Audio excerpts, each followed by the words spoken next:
Hello and welcome back to the channel. Now, I recently bought the Rizoma Genesi mirrors for my Yamaha MT-10, and when I went looking for them I found that there weren't many videos showing you around. So what I'm going to do in this video is show you what they look like on the bike, tell you a bit about how they work, how I fit them and all that sort of stuff, and I'll then get on the bike and I'll show you how they actually perform as mirrors. We'll start with a bit of detail about things that I didn't pick up from the website then. Let's take a look. Right, now when you buy these mirrors, you buy them individually and you need to buy an adapter for your specific bike. So all in, these cost me £340, including both mirrors and both of the adapters. So they are pretty expensive. And the first two things I noticed when I got hold of them is, one, they're actually quite big. They're a lot bigger than I thought they were going to be. And actually in the pictures, whilst they do give you dimensions, they don't look as big as they are. So actually they're not as minimalist and sleek as you might want. So if you're looking for something smaller, you probably want the Rizoma Stealth mirrors. The other thing I noticed was on the pictures it looks like there's no bezel, but actually when you can see very clearly here that there is a reasonable sized bezel actually. So these are not bezel free mirrors, and you can see a little bit around the edge. That was a slight disappointment because in the photos they looked bezel free, which looked really cool, but hey, they still look good, and the bezel is quite minimalist. Let's have a quick close-up look at how they actually look then.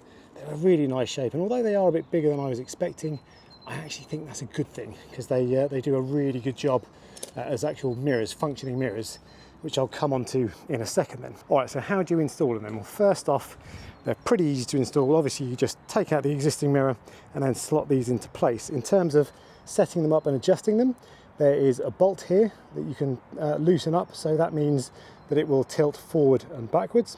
Then there is another bolt, in fact, I'll show you around this side. There's another bolt there, which means you can then adjust it up and down. That has some benefits which I'll come on to later. And then of course, you can adjust the mirror itself with the friction grip, like that.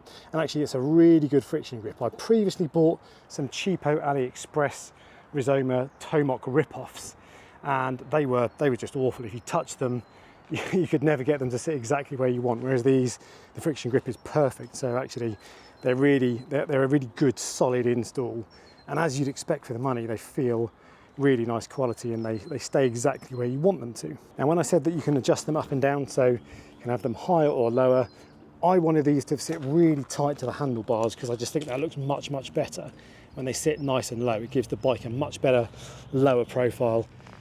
Mirrors look really dorky on any kind of sports bike like this, so having them sit low to the handlebars was really important to me. The downside of that though, there is a payoff, is that they sit really close to your hand. So I find when I've got my gloves on, my riding gloves on, every time I pull my hand away, it instantly touches the mirror, and I'm always banging that, which is ever so slightly annoying.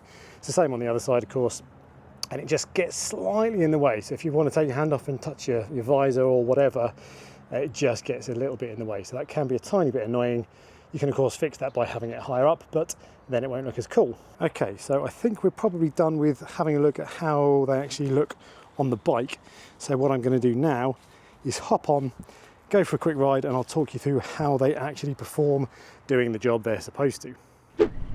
So how do the wing mirrors actually perform as wing mirrors then? Well, given that these are designed mostly for style, not function, they're actually pretty good. If you get something like the Rizoma Stealth ones, I'm guessing they're not as good because they've got a small surface area, but these ones are brilliant. They've got a really big surface area, probably not far off as big as the stock mirrors, and so you can see quite a lot. The way I've got these set up, my left mirror, I reckon 50%, no, a bit less than that, 30 to 40% is covered by elbow, but I can clearly see what's behind me up and down because they're kind of a nice size. They've got a nice height to them. You can see the road, you can see the sky, so if you go over hills and stuff you can still see cars behind you.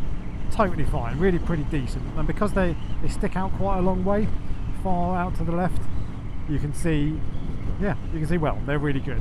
The right one, probably 50% is covered by elbow, maybe even a little bit more. Now there is a tiny bit of a gap here that I could close the lever, move the mirror further across, but I just don't want to because then that will push the brake lever next to my my lever guard, so I don't want to do that.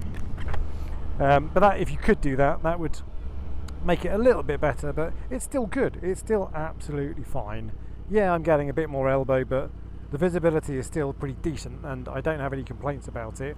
I had Rizoma Tomok, well, fake Rizoma Tomoks before, which were much smaller, and the visibility wasn't great. It's, you know, they're fine, but if you just need to glance down briefly when you're going quite fast, you need a bigger surface area, you need a bigger mirror to really be able to see anything useful, and these are great for that. You can do that very easily. You can see a lot more behind you than you could do with smaller mirrors. So considering these are, you know, don't get me wrong, there's still a lot of elbow in these mirrors. Actually now on the left one, as I'm banking, 20% elbow.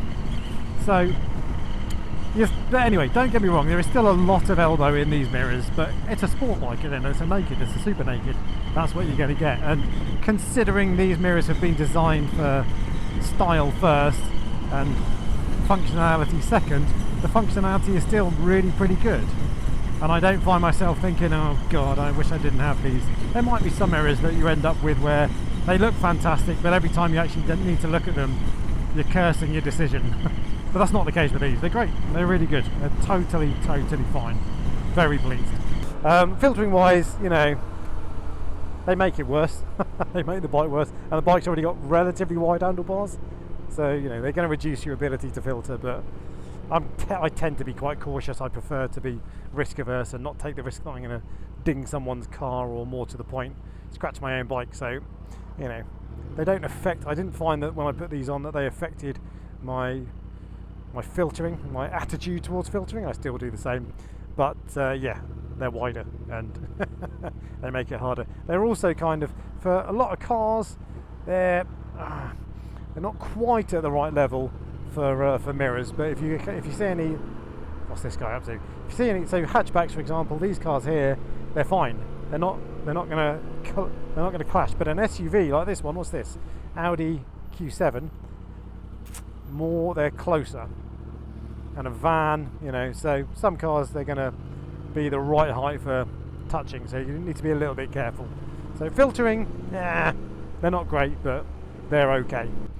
Actually, the one thing I should say on filtering is if you were to angle them up so they're tilted higher and don't sit quite so low, so close to your hand, you could smooth that out, and actually then they wouldn't stick out any further. They wouldn't stick out beyond the end of your handlebars. It's just, I think they look coolest when they're low to the handlebars. So you got to make the decision. Do you want them to look cool? And I reckon if you're buying these mirrors, that's what you want.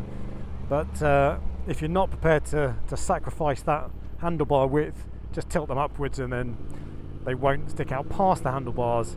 They might clash with, that might change the height, so it might clash with different cars, different car mirrors. But that would be a way of improving the ability to filter.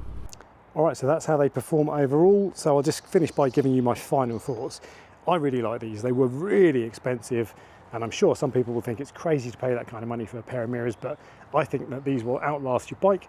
So when you sell your bike and upgrade or change whatever, I think you'll want to put these on your next bike as well. So that's the plan with me, and that's how I've justified it to myself, is that I'll be able to use these on the next bike. And overall, I think they look fantastic. They look way better than the stock mirrors, of course. They're a really nice, solid feel. They're really well put together. Close up, they look really nice. And they actually perform reasonably well as mirrors, to be fair, and they do a reasonable job, much better than I might have expected when I thought they were a little bit smaller. I think that's about all you need to know, but if I've missed anything, let me know in the comment section below. And of course, if you enjoyed the video, give it a thumbs up and subscribe for next time. And until then, ride safe.